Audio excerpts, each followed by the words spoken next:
ये solve MCQ series की video है। कंप्लीट सीरीज इस चैनल के ऊपर अपलोड की जा रही है और आज की वीडियो के अंदर आपको CS 507 के मिड टर्म के सॉल्व एमसीक्यूज करवाए जा रहे हैं। इसमें सबसे पहले ये कि ऑपरेशनल लेवल जो है वो फॉर्मुलेशन है न्यू सेल्स प्रोडक्ट का, आइडेंटिफाइंग न्यू सेल्स अपॉर्चुनिटीज़ का। सो ये ट्रू है या फॉल्स है? ये फॉल्स है। ट्रू एंड फॉल्स भी आते हैं एमसीक्यूज के अंदर। उसके बाद ये कि यूज़ करना डिसीजन सपोर्ट सिस्टम, उसमें जो है वो शामिल होता है एक इंटरेक्टिव एनालिटिकल मॉडलिंग प्रोसेस। ये ट्रू है फॉल्स है? सो ये ट्रू है।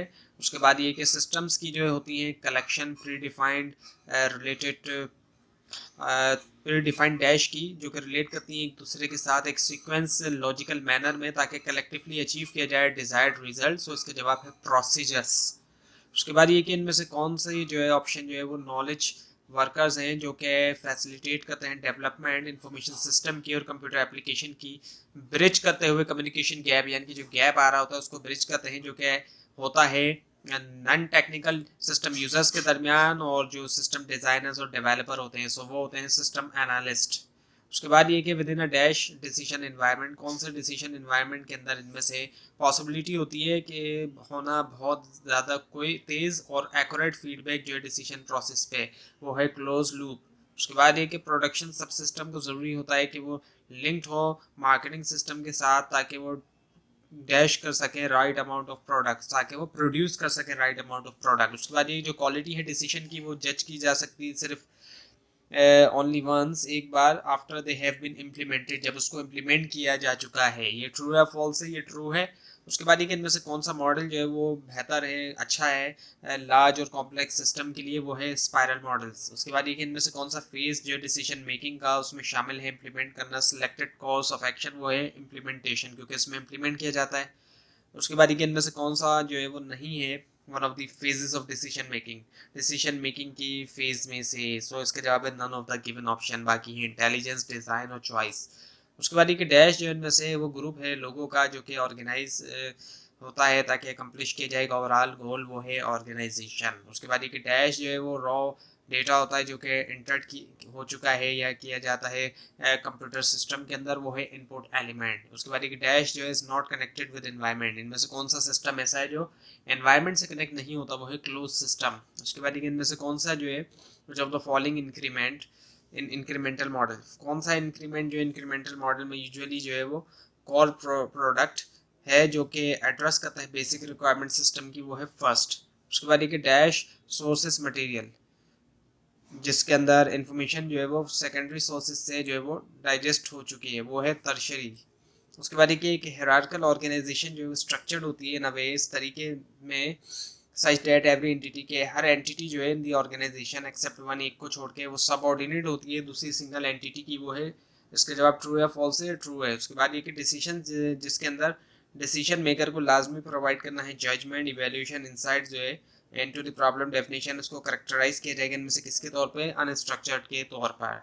उसके बाद इनमें से कौन सा फेज जो डिसीजन मेकिंग प्रोसेस का उसमें शामिल है चेक करना कॉन्सिक्वेंसेस डिसीजन जो कि किए गए इम्प्लीमेंटेशन के बाद, वो है मॉनिटरिंग। उसके बाद ये कि एवेल्यूएट करना recovery pattern, relevant cost involve, ये जो एग्जाम्पल है मॉनिटरिंग की, ये जो है ट्रू है फॉल्स है? ये ट्रू है। उसके बाद ये कि इनमें से कौन सा मॉडल के अंदर डिफ़िकल्ट होता है कि कन्विंस किया जाए कुछ कस्टमर को कि जो एवोल्यूशनरी अप्रोच है वो कंट्रोलेबल है, ये है स्पाइरल।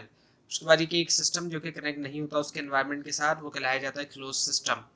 और उसके बाद ये कि जो reported data are generated by the dash, generate की गई डैश से इनमें से किसी के ज़रिए वो यूज़ होती है एनालिटिकल डिसीजन मेकिंग के लिए और करती है मैनेजमेंट, वो है MIS।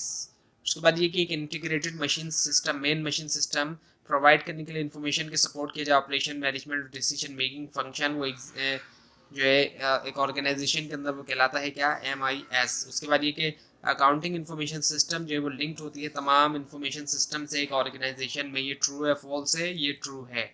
उसके बाद ये कि डिसीजन मेकिंग जो है कॉग्निटिव प्रोसेस है सिलेक्ट करने का एक कोर्स ऑफ एक्शन, जितने भी मल्टीपल अल्टरनेटिव्स हैं ऑप्शंस मौजूद हैं उनमें से, सो ये ट्रू है फॉल्स है? ट्रू है। उसके बाद ये कि हर डिसीजन जो हम लेते हैं हमारी डेली लाइफ में रिक्वायर करता है कुछ sort of information available alternative के बारे में, ट्रू है फॉल्स है? ट्रू है। और उसके बाद ये कि डैश जो इनमें से जाना जाता है एज इंफॉर्मेशन सिस्टम डेवलपमेंट के तौर पे या फिर एप्लीकेशन डेवलपमेंट वो है SDLC। उसके बाद ये पार्शियल सिस्टम सक्सेसफुली बिल्ड किए जाते हैं ताकि प्रोड्यूस किया जाए एक फाइनल टोटल सिस्टम। इनमें से कौन से मॉडल के अंदर वो है इंक्रीमेंटल मॉडल। उसके बाद इनमें से कौन सा ऑप्शन जो है वो नहीं है फेजेस में से डिसीजन मेकिंग के, तो इसके जवाब है नन ऑफ द गिवन। बाकी जो ऑप्शन है उसमें इंटेलिजेंस, डिज़ाइन और चॉइस है, सो नन ऑफ द गिवन इसका आंसर है। उसके बाद ये कि कौन से स्टाइल के अंदर इनमें से मैनेजर ही खुद सारे डिसीजन करता है, वो है ऑटोक्रेटिक स्टाइल। उसके बाद ये कि इनमें से डैश जो है वो सेट है डिफाइंड सेट ऑफ इंस्ट्रक्शन का और एम क्या अचीव करना, गोल्स वो है प्रोसीजर्स। उसके बाद ये कि क्लोज सिस्टम डिपेंड करता है ऑन डैश एंड डेटा, वो है इंटरनल सोर्सेस, इंटरनल रिसोर्सेज के ऊपर डिपेंड करता है। उसके बाद ये कि what if analysis technique use किया जाता है, कौन सा DSS यूज़ करता है, वो है मॉडल ड्रिवन DSS। उसके बाद ये कि डिस्ट्रीब्यूट करना कॉमन इन्फॉर्मेशन टू एवरीवन, हर किसी को में रिजल्ट, उससे क्या होगा कि वेस्ट होगा टाइम और कन्फ्यूजन भी होगी। ट्रू है फॉल्स है, ऑब्वियसली ट्रू है ये। उसके बाद ये ऑर्गेनाइजेशनल कल्चर जो है स्पेसिफिक कलेक्शन है वैल्यूज़ का और नॉर्म का जो कि शेयर करते हैं लोग और ग्रुप जो है ऑर्गेनाइजेशन के अंदर, एंड डैट कंट्रोल, और ये कंट्रोल करता है वे जो कि इंटरेक्ट करते हैं वो एक दूसरे के साथ और स्टेक होल्डर आउटसाइड दी किसके बाहर, ऑर्गेनाइजेशन के। उसके बाद ये इन्फॉर्मेशन सिस्टम को लाजमी फुलफिल करना चाहिए नीड इनमें से किसकी, वो है बिजनेस। उसके बाद ये इनमें से कौन सा फेज डिसीजन मेकिंग प्रोसेस का उसमें शामिल है, सिलेक्ट करना है कोर्स ऑफ एक्शन अवेलेबल में से। सो चॉइस के अंदर ये होता है कि एक सिलेक्ट किया जाता है जो अवेलेबल होते हैं। उसके बाद ये कि medium size organisation normally run करती हैं families, so decision making dash होती है इन ऑर्गेनाइजेशन में सेंट्रलाइज होती है। उसके बाद ये कि डैश जो है वो सेट है प्रीडिफाइंड इंस्ट्रक्शन का, एम्ड है डिस्क्राइब करना कि कैसे प्रोसीड किया जाए अचीव करने में एक प्रीडिफाइंड, सो ये है प्रोसीजर। और उसके बाद ये कि बहुत ज़्यादा एम्फेसिस होता है मॉडल्स के ऊपर, इनमें से किस केस में, DSS के केस के अंदर। उसके बाद ये कि एक cheaper factor of production challenge होता है सर्वाइवल के लिए कंपनी की, इनमें से कौन सी मार्केट्स के अंदर, वो है कॉम्पिटिटिव मार्केट। उसके बाद ये कि ऑर्गेनाइजेशन जो है वो डिस्टिंग्विश नहीं की जा सकती इनमें से किस क्राइटेरिया की बेस के ऊपर, लोकेशन की बेस के ऊपर, ऑर्गेनाइजेशन की लोकेशन की बेस के ऊपर हम नहीं कर सकते। उसके बाद ये कि डैश ऑर्गेनाइजेशन में तमाम critical managerial position usually control करते हैं फैमिली मेम्बर्स, ऐसा होता है मीडियम साइज के ऑर्गेनाइजेशन में।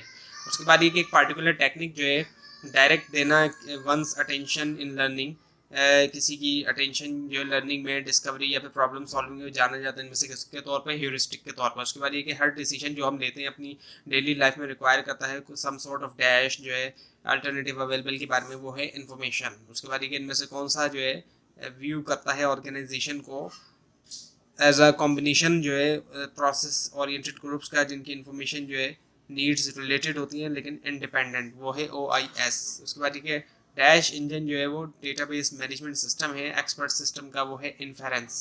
उसके बाद ये डैश कम्युनिकेशन जो है उससे मराद इन्फॉर्मेशन फ्लो होता है फर्म से एक्सटर्नल एनवायरनमेंट तक, वो है मार्केटिंग।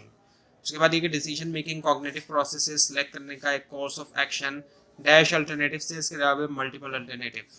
उसके बाद है normally there are dash kind of management style, normally कितनी तरह के मैनेजमेंट स्टाइल हैं, 3। उसके बाद एक इन्फॉर्मेशन फ्लोज और जो फॉर्मेट हैं वो इजी टू डिफाइन हैं और चेंज होते हैं इन केस ऑफ किसके कौन सी ऑर्गेनाइजेशन में, स्मॉल। उसके बाद एक डैश जो इनमें से सेट है इंटरकनेक्टेड स्ट्रक्चरल एलिमेंट का जो कि प्रोवाइड करता है फ्रेमवर्क सपोर्ट करने के लिए इंटायर स्ट्रक्चर को, इसका आंसर है इंफ्रास्ट्रक्चर। उसके बाद ये कि इनमें से कौन सा ऑप्शन जो है एलिमेंट जो है एग्जिस्ट करता है आउटसाइड दी बाउंड्रीज जो है बिजनेस के, और पोटेंशियल होता है कि वो अफेक्ट करेगा या पूरी की पूरी या पार्ट्स को ऑर्गेनाइजेशन के, वो है बिजनेस एनवायरनमेंट। उसके बाद इनमें से कौन सा ऑप्शन से मुराद जो है वो एप्लीकेशन होती है कंप्यूटर सॉफ्टवेयर की इंजीनियरिंग में कि एनालाइज करें रोबस्टनेस और परफॉर्मेंस जो है कंपोनेंट्स की, असेंबलीज प्रोडक्ट और मैन्युफैक्चरिंग टूल्स, वो है CAE। उसके बाद इनमें से कौन से जो है वो एक्सटर्नल सोर्स नहीं है ऑर्गेनाइजेशन इन्फॉर्मेशन की एक ऑर्गेनाइजेशन के लिए, वो है फॉर्मल रिपोर्टिंग सिस्टम। उसके बाद इनमें से डैश जो है वो इन्फॉर्मेशन है जो कि ओरिजिनल फॉर्म में है, नाइथर के वो इंटरप्रेट किया गया उसको या फिर कंडेंस किया गया या फिर इवेल्यूएट किया दूसरे राइटर्स ने, वो है प्राइमरी इन्फॉर्मेशन।